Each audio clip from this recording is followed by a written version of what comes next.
Bien. Eh bien, écoutez, bonjour à toutes et à tous et bienvenue au FOD pour la présentation de ce livre blanc de la VAE à distance et donc qui va procéder d'un état des lieux et de préconisation. Pour démarrer cette présentation, et on reviendra un peu sur les grandes lignes de ce qu'on va vous présenter aujourd'hui, parce que le livre blanc, il est quand même assez conséquent, donc on va pouvoir tout parcourir.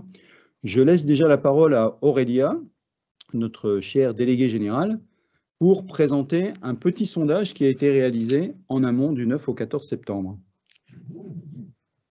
Bonjour et bienvenue à ce webinaire du FOD, donc, qui va vous présenter le livre blanc sur la VAE à distance. Un long travail piloté par Marc Poncin, que vous avez entendu, qui est de l'UPEC. Donc avant de vous révéler un petit peu tous ces contenus et que les participants puissent effectivement, au groupe de travail, puissent vous en parler, on a fait un petit sondage sur LinkedIn pour un peu tester, sentir un petit peu ce que vous pensiez, ce que pensaient les internautes de la VAE à distance. Donc avec la question: «Avez-vous mis en place de la VAE à distance?» Il s'avère que 33 ont dit, alors 26 ont dit: «Oui, j'en fais». Donc nous, on était très heureux de voir que c'est quelque chose qui n'est pas si expérimental que ça et que déjà les acteurs de la formation se sont emparés de la VAE à distance.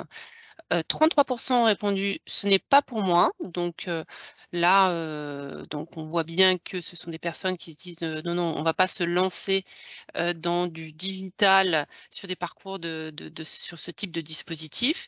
Et puis 41 «J'y réfléchis». Donc plutôt positif, je trouve, comme accueil autour, de la réflexion sur, la VAE à distance.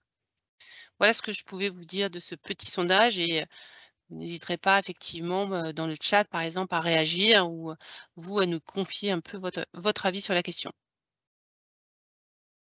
Mais merci Aurélia. Je te passe la main pour le sommaire. Et hop, alors là, il y a eu un saut quantique sur le... Voilà. Alors, il paraît qu'on amuse bien tout le monde depuis tout à l'heure parce que la salle était ouverte. On m'a envoyé un petit mot pour me dire qu'en fait, on entendait tout ce qu'on était en train d'organiser dans l'arrière-cuisine avant. Donc voilà. Ça peut Aurélia, arriver. à toi. Eh ben, écoutez, en tout cas, moi, je suis très heureuse en tant que déléguée générale du FOD de cette nouvelle publication, du FOD, un livre blanc sur la VAE à distance. Autant vous dire que c'était un travail assez important, hein, mené, par un double pilotage, Marc Poncin de l'UPEC et Élodie Vivona d'APRH qui s'excuse, qui ne pouvait pas venir aujourd'hui.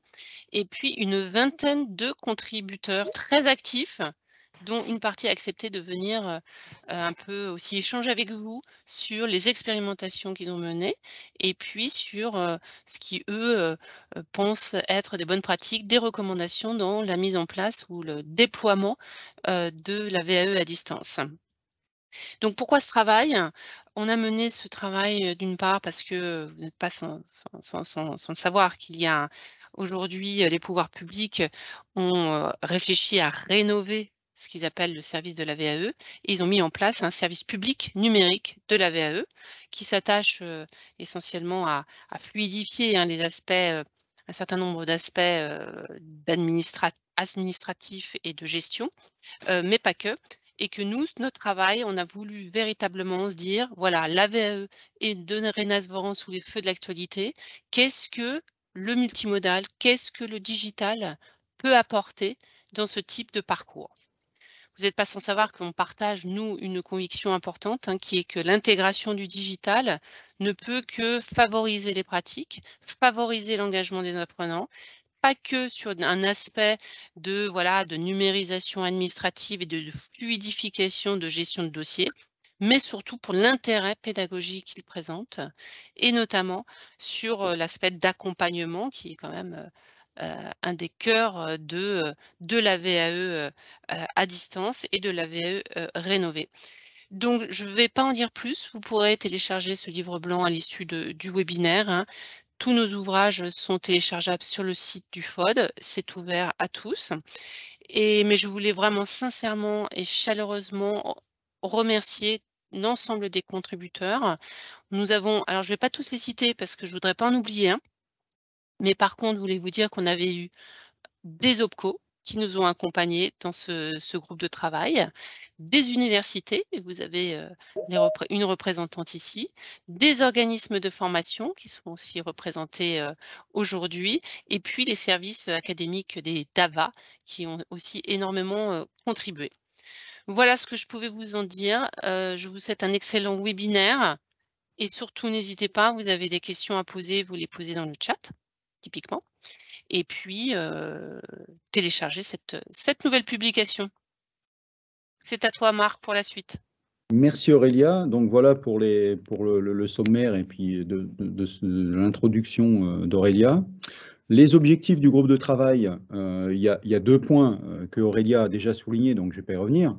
C'est que ce livre blanc, effectivement, il s'inscrit dans 2 évolutions. Une première qui est une pleine révolution, on pourrait dire, de la VE depuis le début de l'année, avec le lancement du service public de la VAE depuis juillet, et qui a démarré là maintenant à la rentrée. Et puis l'autre, qui est un mouvement de fond déjà depuis plus longtemps, et qui a été effectivement surtout notre motivation de départ, c'est-à-dire que de plus en plus de gens s'interrogent sur la VAE à distance, et donc c'est surtout là effectivement qu'est le thème, en tout cas le cœur de métier, si on peut dire, du FOD, et notre domaine d'intervention, plus que par rapport au fait de faire un document sur l'évolution même de la VAE par rapport au service public de la VAE. Donc on vous présentera successivement, enfin en tout cas vous retrouverez dans ce livre blanc un état des lieux, donc avec plusieurs contributeurs dont on a parlé, plusieurs structures qui avaient mené des expérimentations de VAE déjà depuis 1 an ou 2 ans. Donc ils vont intervenir tour à tour pour balayer un certain nombre de questions. Ensuite, on vous fera un rapide aperçu quand même des mises en avant des bonnes pratiques. C'est quand même là aussi un élément phare et le cœur du livre blanc. Et puis pointer un certain nombre de points de vigilance, et puis quels peuvent être les apports du FOD à la suite de ce livre blanc. Voilà. Donc le contexte de la présentation, c'est que, bien entendu, comme je vous l'ai dit, comme le document était quand même assez conséquent, je crois que de mémoire, il fait un peu plus d'une 50aine de pages, mais on n'est pas là pour le peser. Donc on va avoir, dans le temps imparti, on va vous présenter les grandes lignes de ce livre blanc, les idées forces des expérimentations, des points majeurs aussi des recommandations, et puis on pourra prendre un temps de questions-réponses. Alors, si on fait le tour des expérimentations, déjà, je voudrais excuser deux structures, enfin 3 structures, mais 2 en particulier. La première, c'est l'AFTRAL, qui a contribué aussi et qui avait fait témoigner de son expérimentation, mais ils ont pas mal de réorganisation interne, et donc un des responsables m'a appelé ce matin pour me dire que vraiment, ils étaient coincés, ils avaient des contraintes un peu compliquées pour la rentrée. Et puis l'autre, c'est l'Université du Mans qui a vraiment pas pu se libérer. Donc on ne verra pas le témoignage de ces deux structures. Ils n'ont pas donné les éléments pour faire la diapo. Par contre, AP Ressources Humaines, donc qui est en plus la personne qui a copiloté avec moi ce travail, je prendrai le relais, elle m'a envoyé les éléments pour faire sa présentation. Pour commencer, on va prendre un peu une question générique. En fait, dans l'ensemble des questions qu'on s'est posées et qu'on a posées à chaque témoin d'une expérimentation, c'est de dire déjà pourquoi vous avez voulu faire de la VAE à distance. Alors vous allez voir qu'on trouve des éléments qui sont proches effectivement de ce qu'on avance déjà quand on fait de la formation à distance. Mais pourtant, effectivement, on voit bien qu'en VAE, c'est quelque chose qui a toujours montré, de par l'accompagnement, une grande proximité, enfin, du contact, de la relation sociale, et que ça a toujours été assez...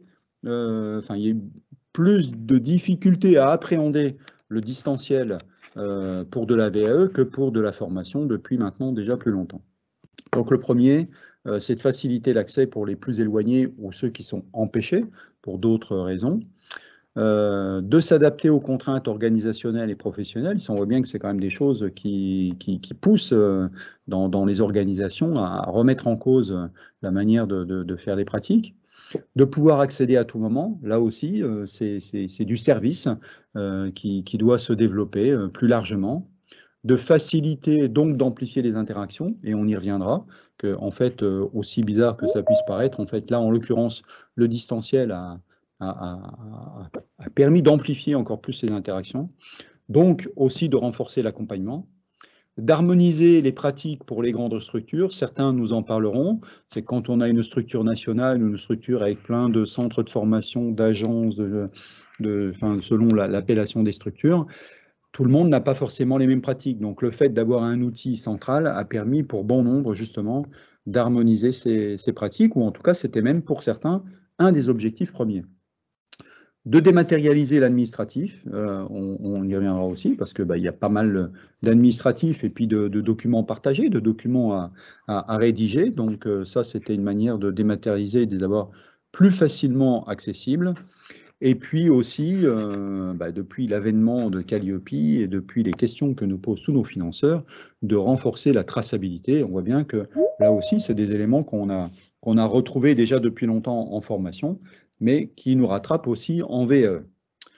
Donc, à la suite un peu de ce parcours des éléments principaux de pourquoi avoir fait de la VE à distance, on va faire le tour et je donne la parole à l'AFPA, Noureddine, je crois.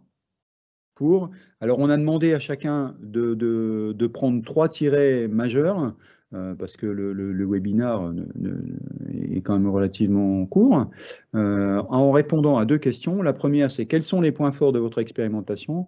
Et la deuxième, quels sont les points de vigilance que vous indiqueriez à chacun? Mais vous trouverez beaucoup plus de détails sur chaque expérimentation dans le livre blanc, bien entendu. Noureddine? Est-ce que l'AFPA nous entend? Ouais, avec le micro, c'est mieux. Bonjour à tout le monde, Nordine Abidi, je suis responsable projet à l'AFPA. Et voilà, je vais commenter un petit peu peut-être les éléments phares par rapport à notre expérience, à notre expérimentation. Pour ce qui concerne les points forts, Marc en a cité un certain nombre, mais quand même, lorsqu'on a mis en place en fait l'accompagnement à distance, ou en tout cas la VAE à distance, qui comprend un certain nombre de prestations, c'est que c'était une modalité supplémentaire, donc qui venait donner un peu plus de souplesse à l'organisation en fait de l'accompagnement, et en particulier pour les personnes accompagnées, et en particulier pour, vous savez que l'accompagnement, il y a des temps individuels et puis des temps collectifs, et le temps individuel qui pouvait se chiffrer autour de 1h30 à 2h, se prêtait volontiers en tout cas à la distance. Donc voilà, l'idée, là, on a apporté en fait une souplesse supplémentaire avec la possibilité de faire du mix accompagnement en quelque sorte. Et puis, à la fin, on a fait une plateforme pédagogique qui contient un certain nombre de fonctionnalités que vous connaissez certainement, du type chat, forum, classe virtuelle, accès à la ressource, etc. En tout cas, ça a augmenté en fait l'interactivité entre l'accompagné et l'accompagnateur. Et puis avec un accès quelle que soit l'heure, j'allais dire, à la plateforme, notamment pour poser des questions qui pouvaient être des petites questions, mais qui sont parfois des éléments de blocage pour poursuivre le travail. Et cette interface, finalement, cette plateforme pédagogique a augmenté l'interactivité, et puis ça a mobilisé les accompagnateurs pour être en mode plus réactif et pour répondre aux questions de la personne accompagnée. Après, on a évoqué ici la diminution des déplacements, et je pense particulièrement aux personnes qui sont, alors ça concerne tous les publics, mais en particulier les gens qui sont salariés, et du coup, ça a diminué, et c'était une vraie solution, notamment pour les salariés. Ça a diminué ces contraintes, et puis, bon, on l'évoque aussi, et ça revient encore assez souvent, la question des dépenses, vu le coût de l'énergie en plus maintenant, est vraiment un argument fort. Alors, c'est pas exhaustif pour ce qui est des points forts, mais peut-être sur les points de vigilance, et en particulier pour les publics accueillis à l'AFPA, on a cette modalité, elle est intéressante, que dès lors qu'on a formé aux outils de la plateforme pédagogique, c'est-à-dire que ça nécessite que les publics qui sont accompagnés soient d'accord sur le fait d'utiliser la plateforme pédagogique et les contraintes techniques ou d'utilisation de la plateforme pédagogique. Donc, il y a un temps nécessaire au préalable, avant même de démarrer l'accompagnement. Et puis, on a ce qu'on appelle le public éloigné de l'usage du numérique, que ce soit en termes de matériel et de modalités, puisqu'on a des publics qui n'ont pas l'équipement pour se connecter, ou le seul équipement, c'est le téléphone, pas forcément l'ordinateur, etc. Donc ça, il y a des solutions à trouver pour tenter d'équiper en tout cas le public qui n'a pas le matériel. Et puis l'appétence par rapport à la modalité, notamment sur les publics de niveau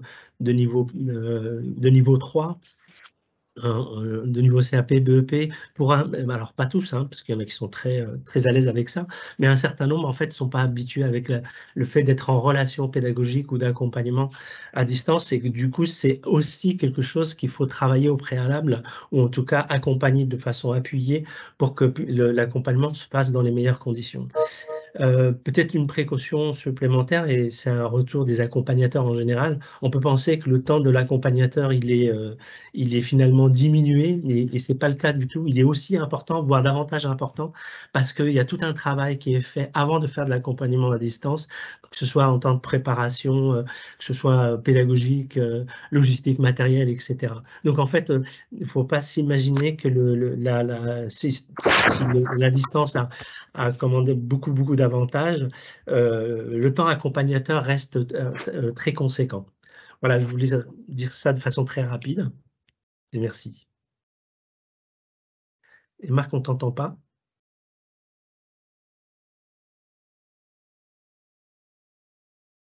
Le micro, Marc.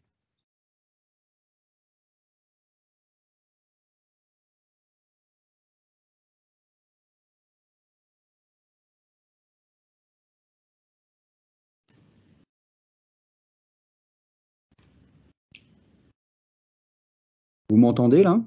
Oui. Bon, alors, je ne sais pas pourquoi mon micro s'était désactivé, mais j'avais un petit problème de souris en plus pour récupérer mon micro. Merci Noureddine, je disais donc en sourdine tout à l'heure. On passe maintenant donc à la présentation de AP Ressources Humaines, qui est un cabinet de ressources humaines privé, donc qui était représenté par Elodie et qui Vivona et qui a copiloté avec moi ce groupe de travail. Et donc comme elle a dû s'excuser, elle a un petit problème aujourd'hui familial.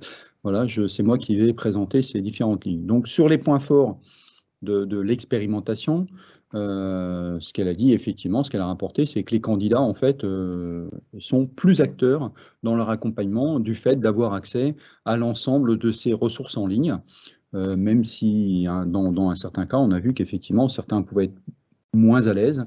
En tout cas, quand effectivement les gens sont à l'aise, finalement, ils sont beaucoup plus acteurs de leur accompagnement. L'accompagnateur peut aussi mieux suivre l'avancée avec les outils de visualisation en fonction de ce qui a été construit. Une fois de plus, vous retrouverez effectivement des photos, des copies d'écran, etc. dans le livre blanc pour chaque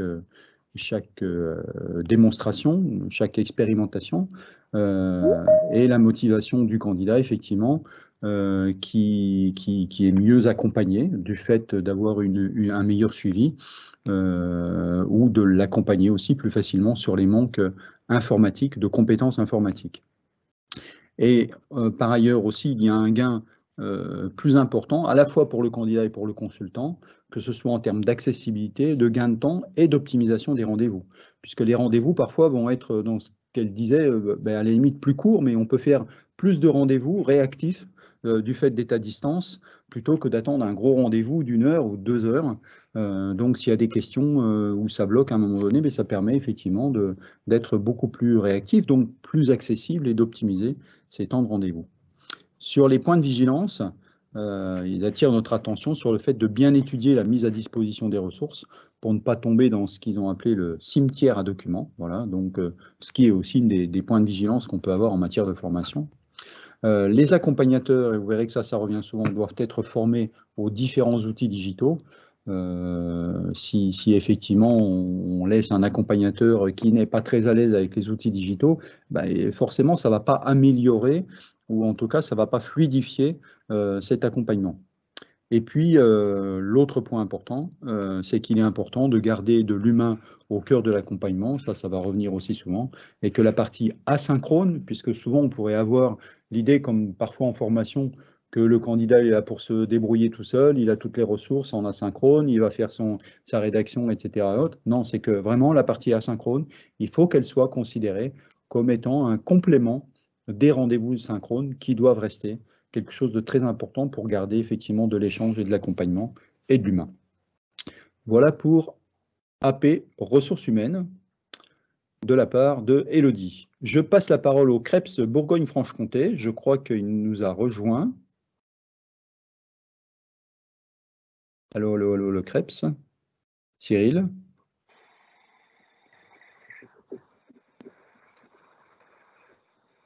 Bonjour tout le monde, vous m'entendez? C'est bon. Donc, est-ce que vous avez une petite diapositive pour me faire mon pense-bête? Ben, tu l'as là? Elle n'est pas affichée? Attends, si, ouais, c'est parce que j'étais pas sur le bon mode au niveau. Ok, donc nous, ce qu'il faut retenir pour nous sur la VAE, c'est la possibilité en fait d'apporter des éléments qui ne font pas partie, qui sont généralement sur des thématiques généralistes fixées par le ministère des Sports et qui imposent qu'effectivement on ajoute finalement des compétences ils ont forcément des compétences qu'ils ont acquises par l'expérience et par les connaissances. Notre objectif, c'est justement d'agrémenter ces compétences et ces connaissances déjà acquises à des connaissances qui sont imposées par le ministère sur des thématiques très précises comme la citoyenneté, la discrimination, les violences sexistes et sexuelles, ou sur des thématiques extrêmement spécifiques comme, par exemple, dans le domaine du cyclisme, le savoir rouler à vélo, qui est une politique ministérielle. Donc, on est là, en fait, pour apporter des compléments, en fait, à tout ce qui est lié à la thématique de la formation. Par rapport à ça, par la suite, nous, on a également une spécificité dans le domaine du sport, on est très réglementé, donc tout ce qui est lié au livre 1, c'est pas nous qui gérons, c'est les services déconcentrés de l'État. Cela étant, nous avons quand même intégré également dans la VAE distance tout ce qui est lié à la conception et l'aide à l'écriture et tout ce qui est lié à cette construction et mise en place d'un livre 2, en fait, essentiellement. Par la suite, nos points de vigilance, c'est ce que je vous disais, en fait, il ne faut pas rentrer dans un domaine de formation, donc cette petite différence ténue qu'il y a entre un approfondissement des connaissances et la notion de formation, pour éviter de rentrer dans le piège des exigences Calliope. Et le fait aussi qu'on tombe aussi sur une méconnaissance du concept de la VAE chez nos publics. Alors, on touche bien souvent du public dans le champ du sport, notamment, par exemple, quand on fait des conventions avec des fédérations. La force de la IVE, c'est de pouvoir finalement impacter l'ensemble des athlètes de haut niveau sur tout le territoire. Mais derrière, on tombe sur des personnes qui finalement ont très peu de connaissances sur la VAE. Donc, ça nécessite quand même une prise de temps, une prise aussi de connaissances de la part de tous les acteurs, accompagnateurs sur le plan national, mais également sur le plan régional, et futurs accompagnés pour comprendre le concept de la VAE. Le dernier point de vigilance, je ne l'ai pas mis, mais je peux le rajouter, Marc, c'est l'énorme travail qui nécessite la préparation des contenus à distance à l'intention des différents publics que l'on a. Voilà. Et ça nécessite un gros travail et une mise à jour régulière. Ok, eh bien, merci beaucoup Cyril. Et c'est vrai que, vous voyez qu'en l'occurrence, le CREPS a dit, voilà, nous, il y a plein de particularités. Et c'est quelque chose qu'on a constaté entre les différents organismes, les différents domaines professionnels, les différents ministères, que finalement, il y avait des pratiques très différentes de la VAE, et qui est une des raisons aujourd'hui d'ailleurs de l'évolution de la VAE pour harmoniser un peu plus ces pratiques. On poursuit avec le DAVA. Si je sais qu'Odile nous a rejoint, est-ce que ton micro... Alors, oui, bonjour, je suis présente. Est-ce que vous m'entendez? Oui. Bon, très bien.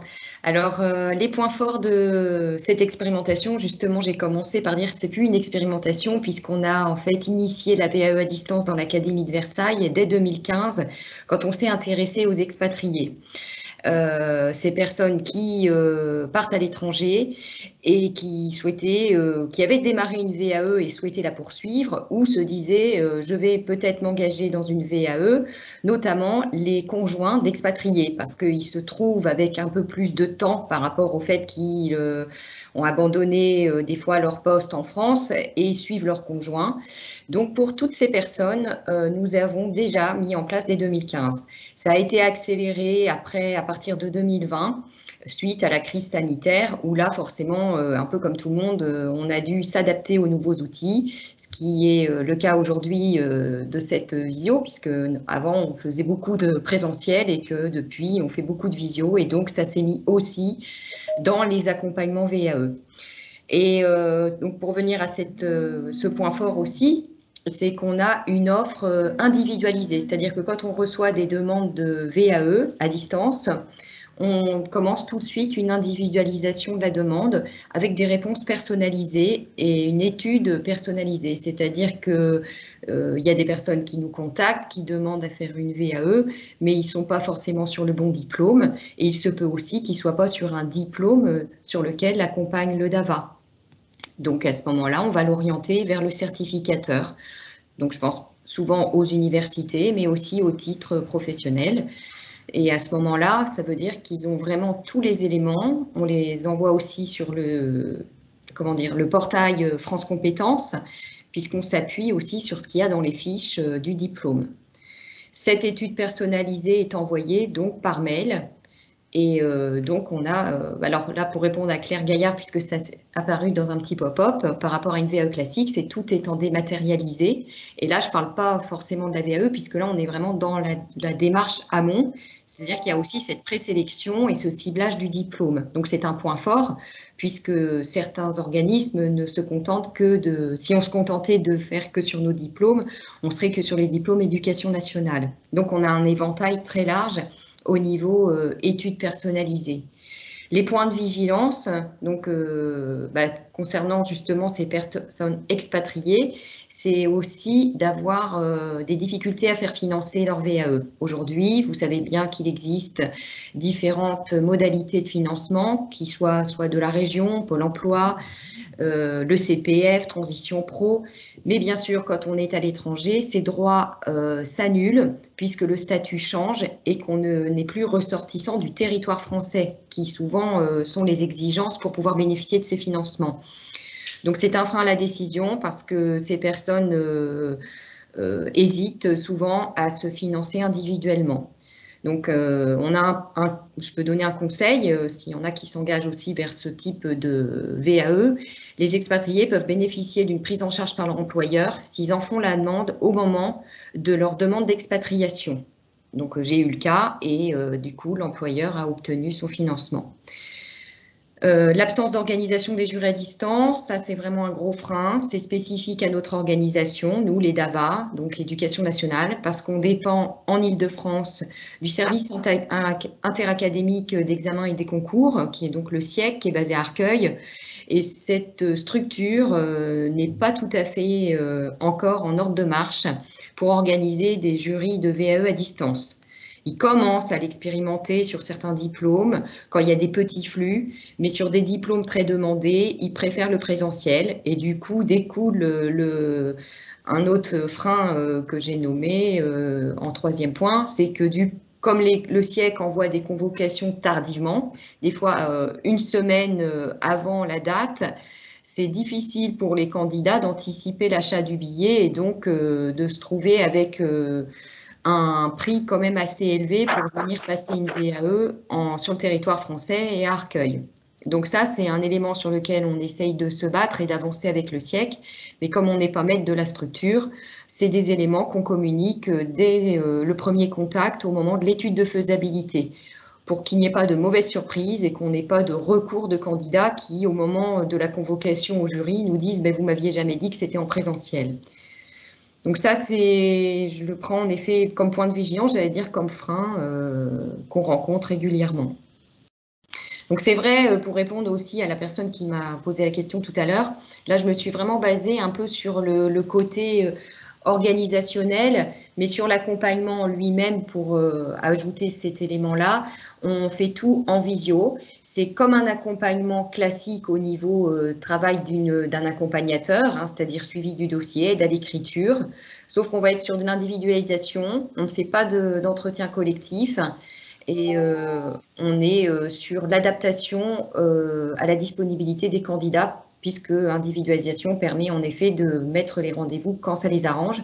Et je vous parlais tout à l'heure justement d'expatriés. On prend en compte aussi le décalage horaire en ayant des rendez-vous soit très tôt le matin, soit tard le soir.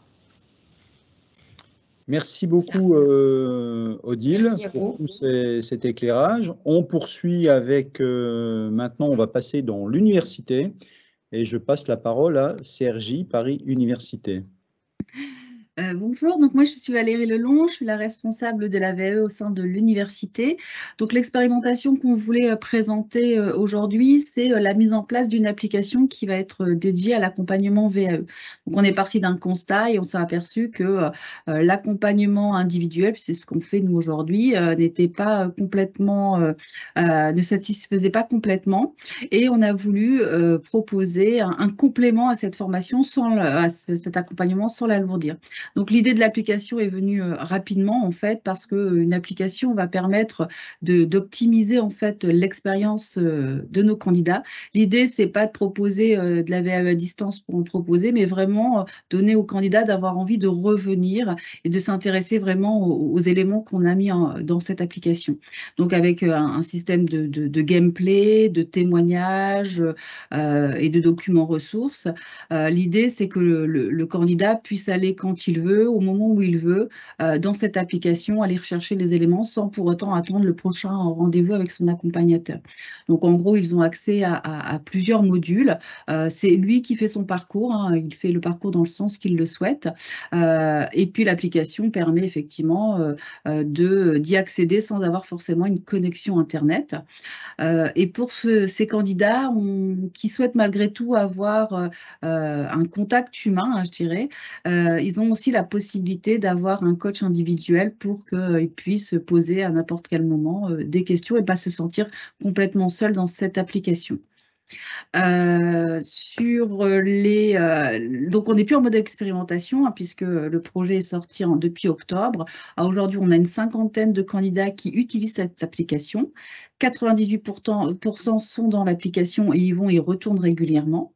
Et ils nous ont fait un retour en nous indiquant que ça leur a été utile dans leur démarche.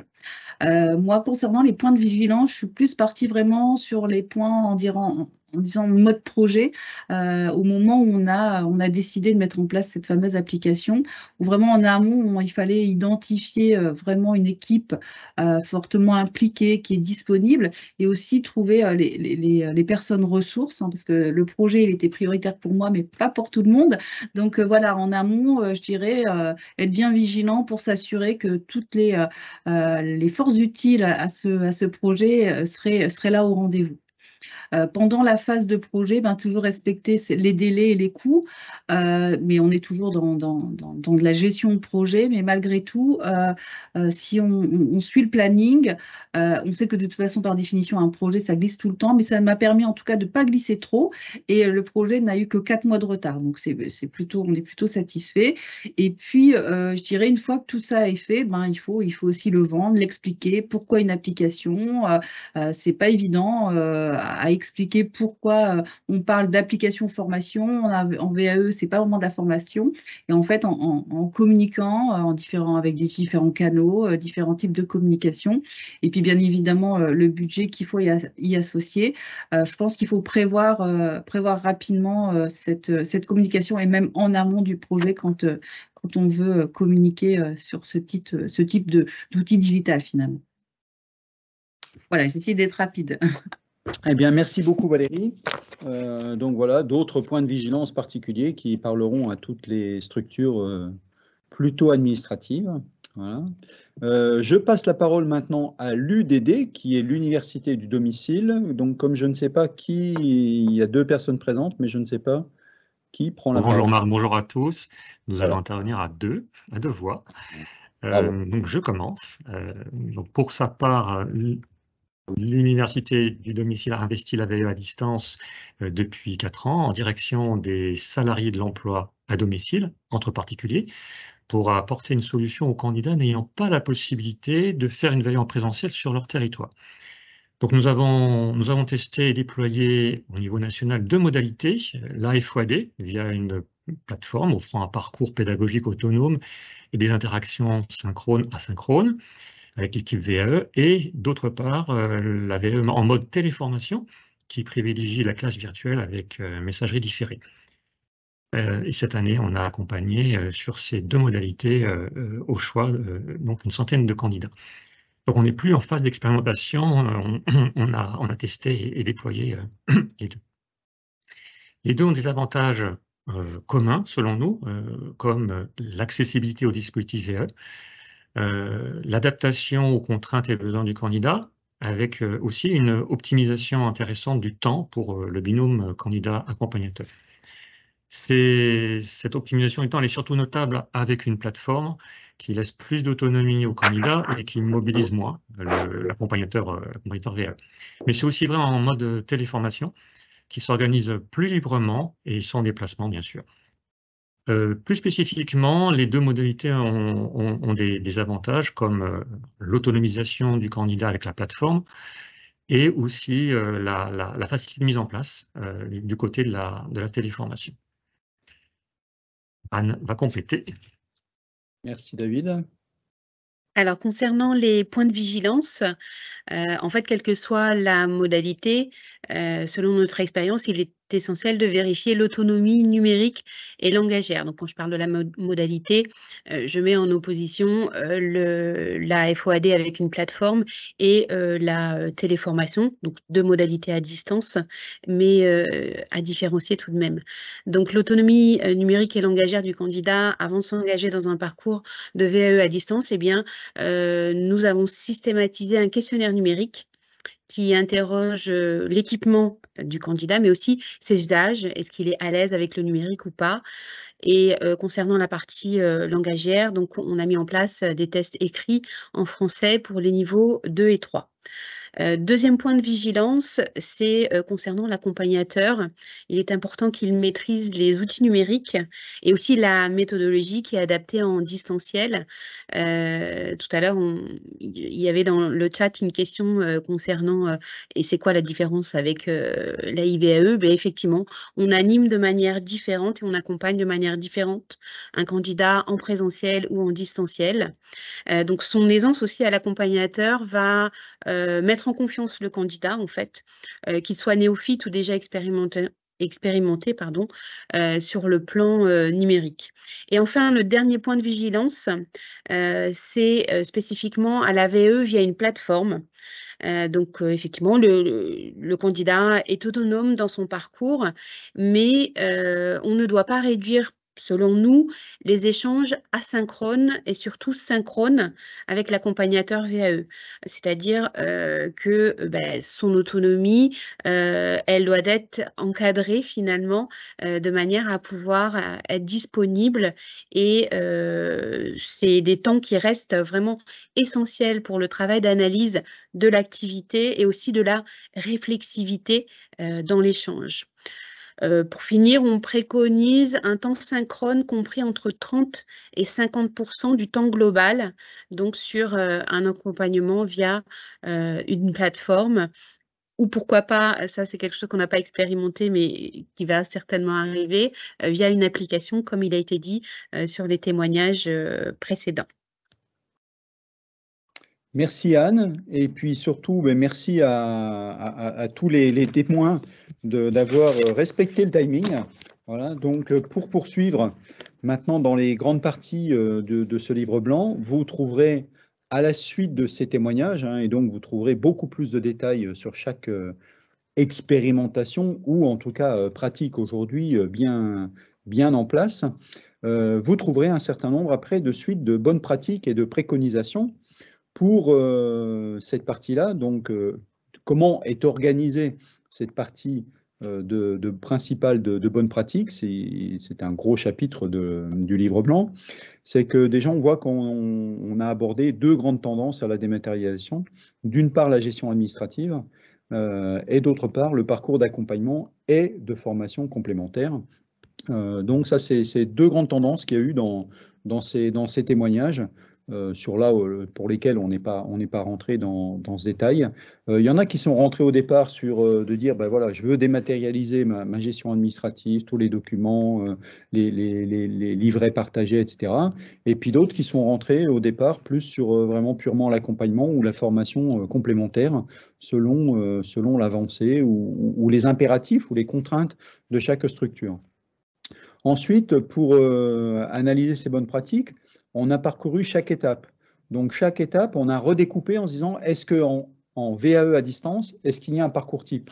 Donc, on a redécoupé tout le parcours entre la promotion, la présentation de la VAE, l'acceptabilité, la validation, le jury. Enfin, voilà, je vous passe, je ne les ai pas là par cœur sous la main, jusqu'au complément de formation, et en notant dans chacune des étapes les points de vigilance et quels sont les documents, comment effectivement ça pouvait s'opérer à distance. Et puis on a fait une autre partie d'apport de conclusion générale, et après on retrouvera bien entendu, comme on l'a vu, le parallèle avec REVA, ou en tout cas de dire voilà, maintenant et après REVA, comment ça se passe. Et surtout aussi, quels outils utiliser. Il y a une grosse partie qui traite des outils à utiliser pour mettre en place de la VAE à distance. Alors, dans ces principales bonnes pratiques, si on vous donne maintenant, ça c'est ce que vous trouverez en détail, par rapport aux préconisations, je vous donne quelques extraits, bien entendu, compte tenu du temps, de ce que sont ces préconisations, il y a un premier temps pour la conception. Pour la conception, effectivement, tout le monde insiste bien sur le fait de définir le contenu de son accompagnement, mais c'est un peu, vous verrez qu'on parle aussi du parallèle avec la formation, c'est quand on construit une formation, ben, il faut faire un scénario bien détaillé si on veut que la formation soit compréhensible, claire, bien suivie. Donc c'est le parallèle, effectivement, qu'on retrouve. D'élaborer, ça a été souligné, un parcours qui mixe synchrone et asynchrone, de créer un contenu numérique qui peut être du PDF, du Word, de l'audio, des vidéos, des témoignages. Voilà, on trouve tous les types de ressources possibles. D'utiliser aussi des ressources externes qui sont déjà existantes. Et puis surtout, effectivement, de bien scénariser le parcours à distance et varier les modalités. Ça, c'est vraiment quelque chose qui ressort dans chaque partie, que ce soit... Bien évidemment, là, il y a un certain nombre d'éléments qui sont de la conception, qui se rapportent plus à la deuxième partie, qui est plus la dématérialisation du parcours d'accompagnement et de la formation complémentaire, puisque vous voyez bien qu'il y a des choses qui ne sont pas très relatives à l'administratif. Une autre partie de préconisation que vous trouverez avec force et détail pour les accompagnateurs, des points qu'on a déjà vus, relevés dans les points de vigilance, c'est que développer des compétences en digital, c'est important. Il faut former les formateurs à des compétences en digital parce que la posture, effectivement, Anne, juste avant, vient de le soulever à nouveau, la posture est très différente en présentiel et si on veut justement fluidifier, accompagner, être très réactif, etc., il faut vraiment avoir des accompagnateurs très à l'aise avec le digital. L'objectif de tout ça pour les accompagnateurs, c'est d'être plus agile, d'être créatif et de savoir susciter l'engagement des candidats. Donc ça fait partie effectivement de la posture qui peut être un peu différente, en tout cas qui demande des techniques et d'utiliser des outils différents d'un accompagnement face-to-face quand on est vraiment en présentiel dans un bureau ou dans une salle si ce sont des travaux en commun. Et effectivement, à partir du moment où on est à distance, les apprenants, on le note très fort, ils ont encore plus besoin de se sentir soutenus. De fait, ils se sentent éloignés, ils se sentent un peu isolés. Mais donc, dès qu'ils sont en confiance et dès qu'effectivement ils voient qu'ils peuvent interagir, qu'ils peuvent poser des questions en asynchrone aux formateurs, qu'ils peuvent appeler le formateur, qu'ils peuvent convenir d'un rendez-vous très rapide, effectivement, là, tout de suite, la motivation, et c'est vraiment quelque chose qui renforce beaucoup l'accompagnement. Voilà. Et alors, là, c'est le point commun. Tout à l'heure, Anne a parlé de 30 à 50% dans leurs préconisations. Mais on voit bien qu'il y a un autre aspect intéressant de l'ensemble des témoignages que vous avez eus, plus les quelques que vous trouverez qui n'ont pas pu être là aujourd'hui, c'est qu'à la fois on a des ministères, ou en tout cas des métiers complètement différents, des branches professionnelles différentes, des métiers différents, des ministères différents. Alors pourquoi j'insiste sur le terme du ministère? Parce qu'entre le ministère des Sports, le ministère de l'Enseignement supérieur, le ministère de l'Éducation, le ministère du Travail, etc., on voit bien il y avait justement, et c'est les raisons pour lesquelles REVA est arrivé en disant il faut qu'on repense la VAE, il y avait des pratiques très différentes et on a été nous-mêmes étonnés en pensant chacun dans notre coin qu'on pratiquait la VAE comme elle devait être pratiquée. Et puis l'autre point important, c'est que ça nous a permis effectivement de voir des applications, des expérimentations avec des publics de niveaux très différents. Donc en allant de public du niveau CAP, Bac Pro jusqu'au niveau Master. Et donc effectivement, ce pourcentage de temps synchrone, il va dépendre aussi de l'adaptabilité du public, de leur capacité à être acteurs de leur parcours, et puis de leur appétence pour l'informatique ou le numérique. Point de vigilance à nouveau, tout le monde rappelle bien que le distanciel ne signifie en aucun cas que le candidat se débrouille seul, et on voit bien que dans la formation aujourd'hui, c'est vraiment quelque chose. Après la crise sanitaire, on voit bien que c'est quelque chose qui a pris de plus en plus de conscience, enfin, ou en tout cas les différents opérateurs ont de plus en plus pris conscience que le distanciel, c'est pas quelqu'un qui se débrouille tout seul. L'accompagnement humain reste central. Il faut bien s'interroger sur ce qu'il est possible et judicieux de mettre à distance. Là aussi, ça va dans la même veine. À partir du moment où on va scénariser, de dire là, est-ce que aussi, et c'est pas la même réponse selon le type de public que l'on a. Quand on a un public effectivement du type de l'UDD ou un public du type d'une université, et c'est pas du tout péjoratif, mais voilà, c'est pas du tout les mêmes besoins, les mêmes niveaux d'accompagnement. Il peut y avoir des difficultés qui sont très différentes.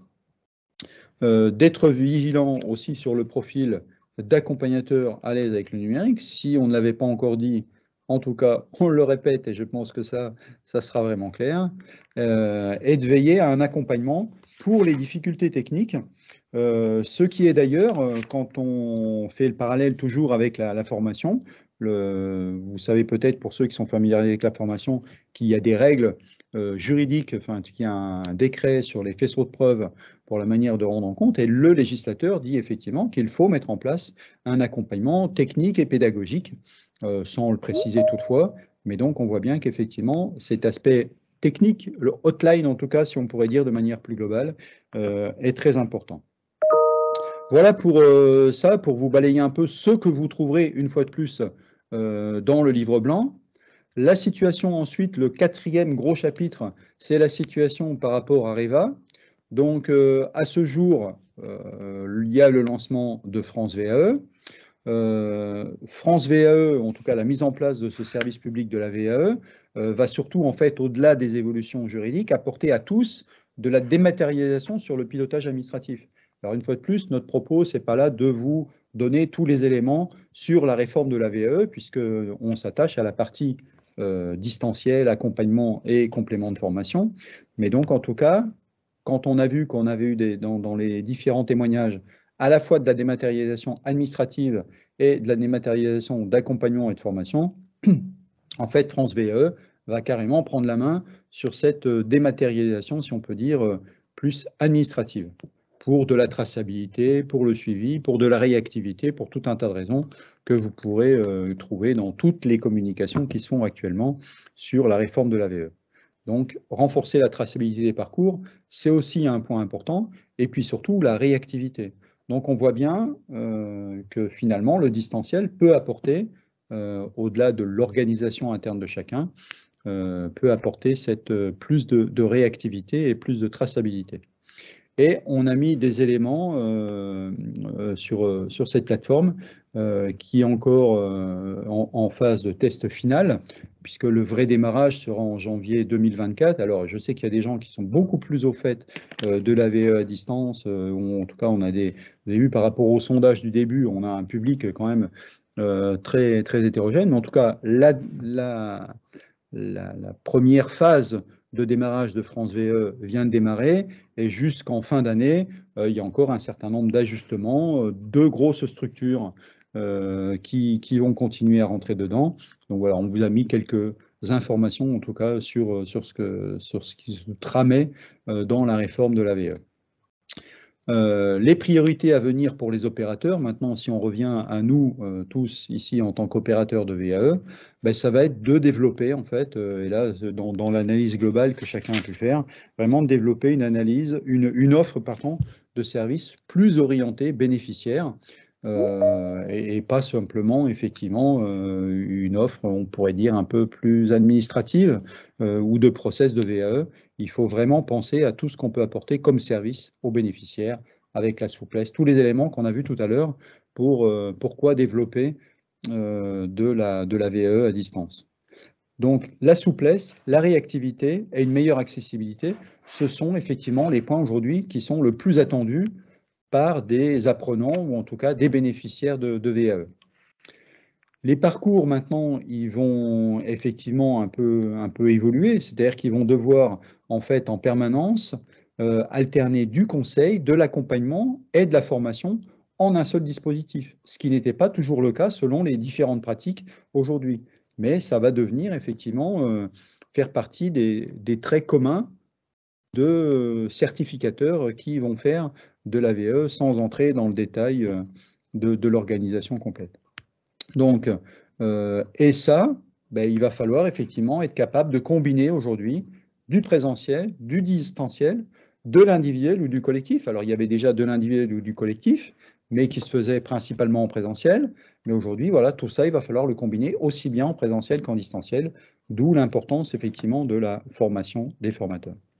Donc, vous guidez en fait dans ces nouveaux développements hybrides, et ça sera notre mot de conclusion pour l'instant, ben c'est vraiment le cœur du FOD, et c'est vraiment ce sur quoi on s'est attaché à vous détailler un certain nombre de préconisations et d'amener des éléments, des outils, etc., que vous retrouverez dans le livre blanc. Et je rends maintenant la parole pour la suite à Aurélia, qui a peut-être quelques éléments, et pour lancer aussi la réponse à quelques questions, puisque tu as la vue sur le chat, Aurélia. Oui, est-ce que du coup il y a quelques questions qui sont. Alors j'ai vu qu'on a répondu à pas mal de questions directement dans le chat. Donc est-ce que je peux proposer à nos intervenants d'en prendre encore quelques-unes? Donc je vois Loïc Tournedouet qui nous pose la question suivante. Quels sont les plans d'action prévus sur l'accessibilité numérique pour rendre plus inclusifs ces dispositifs? C'est un peu une colle. Est-ce que quelqu'un a des éléments là-dessus? Sur la question effectivement, l'accessibilité numérique et l'inclusion? C'est un sujet qui est forcément encore à travailler.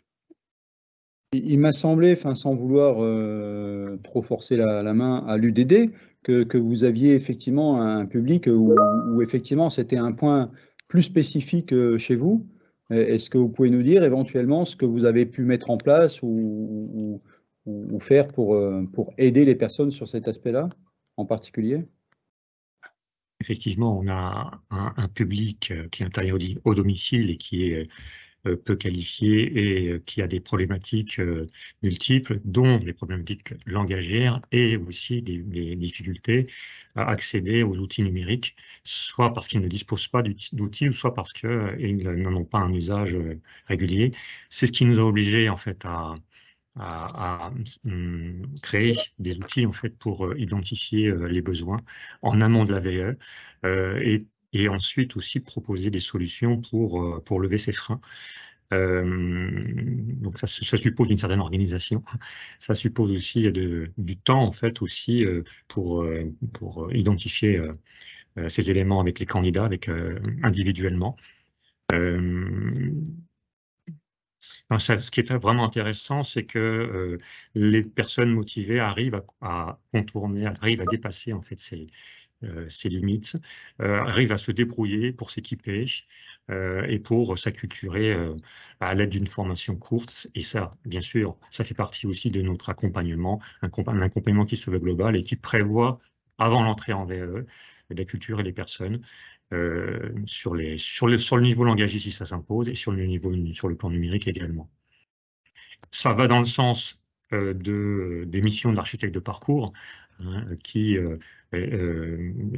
va construire avec le candidat des parcours avec possiblement du renforcement par des actes formatifs si c'est nécessaire.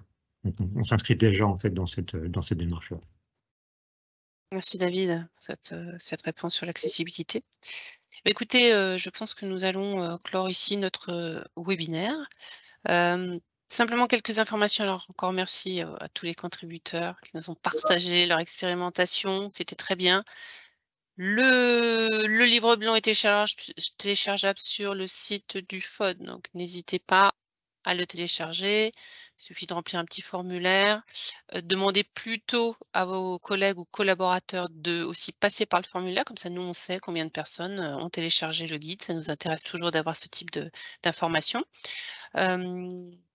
Côté actualité du FOD, nous avons encore un grand événement en préparation. Ce sont les rencontres du FOD qui ont lieu le 5 et 6 octobre 2023 à Amboise, au Clos Lucé. Et là, on parlera pas de VAE, on parlera intelligence artificielle, IA générative et hybridation de la formation. Voilà, donc il reste encore quelques places. Donc, si vous êtes intéressé par ces thématiques, ils seront débattus dans le cadre de conférences, tables rondes, même un atelier de production collective. C'est notre gros challenge pour 120 personnes. Eh bien, n'hésitez pas à vous inscrire. Vous avez l'ensemble des informations sur le site. Je vous remercie beaucoup. À très bientôt et bon appétit. Merci. à tous et au plaisir d'échanger. Et merci Merci. encore à nouveau à tous ceux qui ont contribué à ce livre blanc.